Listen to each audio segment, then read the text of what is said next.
Assalamualaikum warahmatullahi wabarakatuh.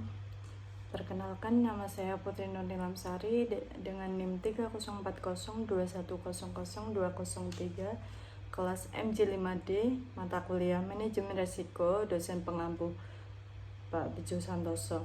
Di sini saya akan mempresentasikan mengenai krisis keuangan global. Latar belakang. Krisis keuangan global yang terjadi pada tahun 2007 sampai 2008 merupakan salah satu krisis keuangan terburuk sejak depresi besar pada tahun 1930-an. Krisis keuangan global disebut merupakan made in America. Alasan dibalik krisis keuangan global bermula dari krisis ekonomi yang dialami oleh Amerika. Negara yang mengagung-agungkan sistem ekonomi kapitalis tanpa batas yang dimulai dari bangkrutnya Lehman Brothers yang merupakan perusahaan investasi dan merupakan bank terbesar keempat di Amerika Serikat. Inilah yang menjadi awal yang disebabkan dari kerugian surat berharga properti. Amerika telah mengekspor surat-surat berharga berdasarkan hutang nasabah dan mortgage dari aset-aset yang dianggap terlalu tinggi dan pada akhirnya menimbulkan kebangkrutan sistem keuangan dunia. Krisis ini bermula dari krisis subprime mortgage di Amerika, di mana banyak bank berinvestasi pada instrumen derivatif. Namun, gelembung tersebut mulai pecah ketika peminjam gagal membayar akibat kenaikan suku bunga. Hal ini menimbulkan efek domino terhadap negara lain sehingga menimbulkan resesi global yang berlangsung selama beberapa tahun. Faktor penyebab krisis keuangan global yang pertama, krisis subprime mortgage. Krisis ini terjadi karena banyak peminjam hipotek Amerika Serikat yang gagal membayar pinjaman mereka, yang kemudian memicu kebangkrutan bank-bank besar dan lembaga keuangan lainnya. Yang kedua, deregulasi keuangan. Deregulasi keuangan memungkinkan lembaga keuangan untuk beroperasi tanpa banyak pengawasan sehingga memungkinkan terjadinya praktik-praktik yang merugikan seperti protokol dan penggunaan leverage yang berlebihan. Yang ketiga ada sekuritasi aset. Sekuritasi aset merupakan lembaga keuangan yang mengemas pinjaman hipotek dan aset lainnya menjadi sekuritas yang menerbitkan obligasi di pasar keuangan global. Hal ini memungkinkan terjadinya penyebaran risiko secara global dan mengurangi dampak krisis. Yang keempat ada kebijakan defisit pembayaran neraca. Ini terjadi ketika negara mengimpor lebih banyak barang dan jasa daripada yang diekspornya.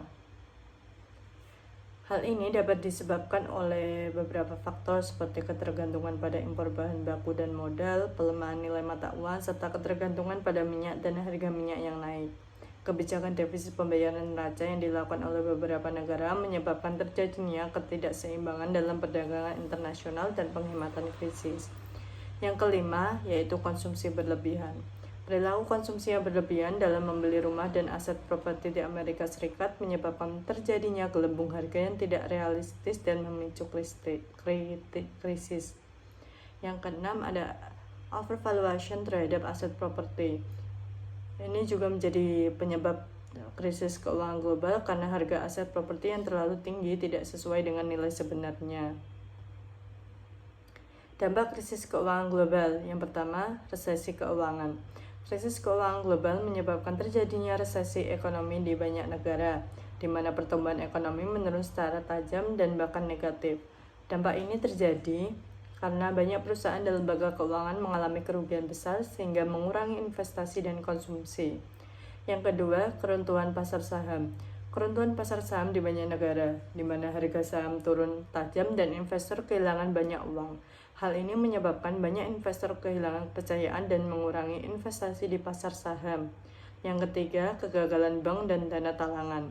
Krisis keuangan global menyebabkan kegagalan bank dan dana talangan di banyak negara, di mana banyak orang yang kehilangan tabungan dan investasi mereka.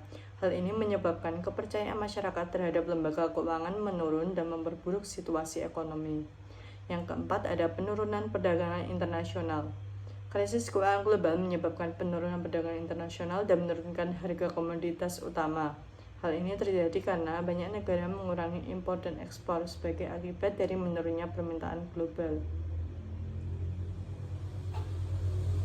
Dampak krisis keuangan global bagi Indonesia.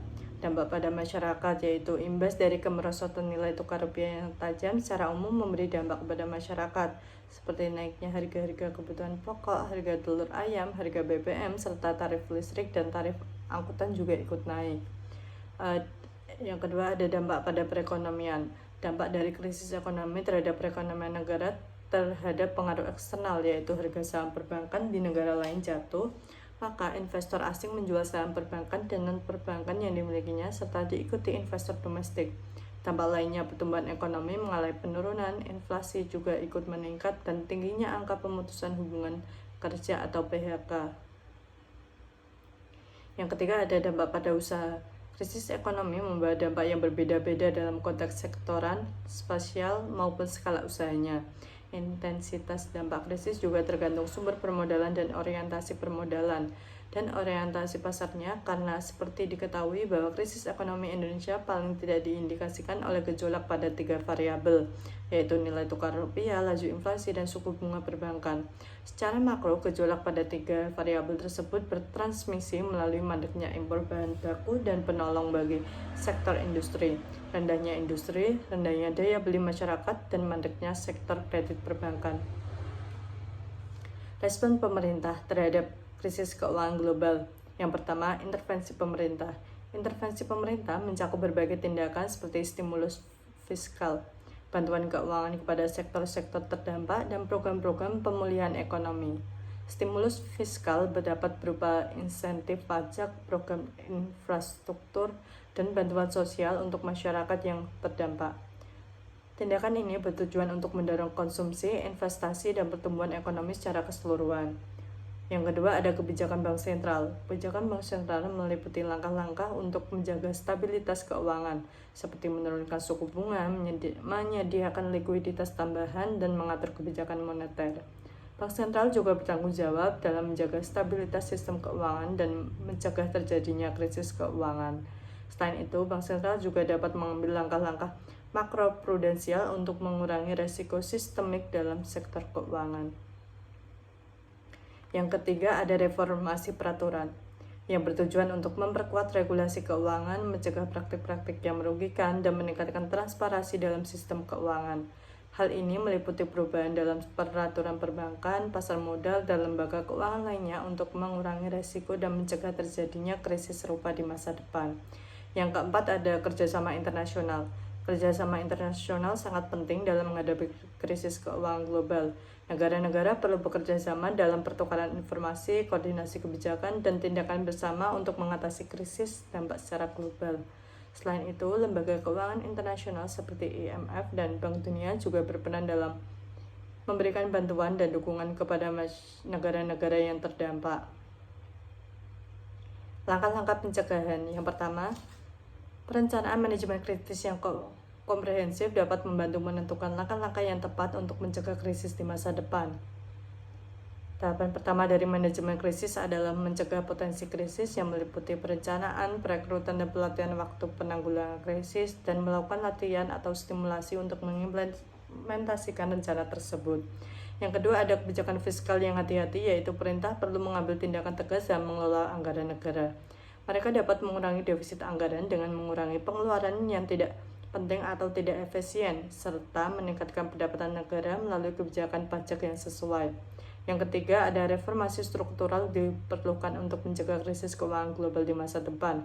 Hal ini mencakup perbaikan di berbagai sektor ekonomi, termasuk regulasi, transparansi yang lebih baik, pemberantasan korupsi, pembangunan infrastruktur, diversifikasi, reformasi ekonomi, dan peningkatan pendidikan dan keterampilan tenaga kerja.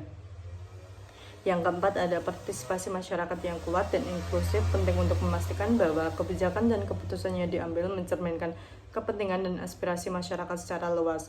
Hal ini dapat membantu dalam mempersiapkan strategi yang lebih baik ketika menghadapi krisis lain di masa depan. Adapun pelajaran yang bisa dipetik dari krisis keuangan global, yang pertama, perluasan ekonomi global. Penting bagi negara dan perusahaan untuk mempertimbangkan risiko yang berbeda yang muncul dalam ekonomi global. Yang kedua, pendidikan keuangan yang lebih baik.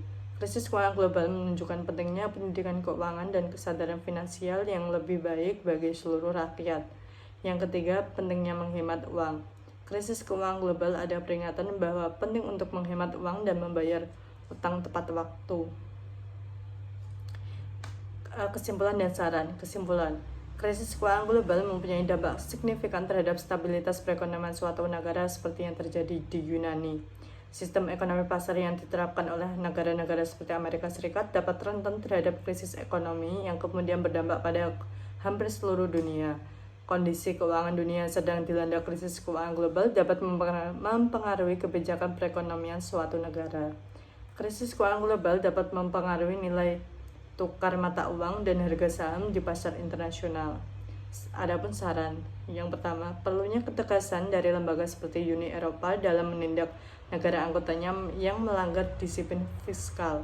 Yang kedua, Uni Eropa perlu menciptakan sinkronisasi kebijakan moneter dengan kebijakan fiskal untuk menciptakan integrasi ekonomi dan moneter yang sehat. Yang ketiga, negara-negara perlu memberikan teknik atau keterampilan khusus dalam menghadapi krisis keuangan global, termasuk dalam membuat suasana wawancara nyaman serta mampu mendorong subjek penulisan memberikan informasi secara lengkap dan terbuka. Sekian presentasi dari saya. Apabila ada materi yang kurang atau salah dalam penyampaiannya, saya minta maaf. Wassalamualaikum warahmatullahi wabarakatuh.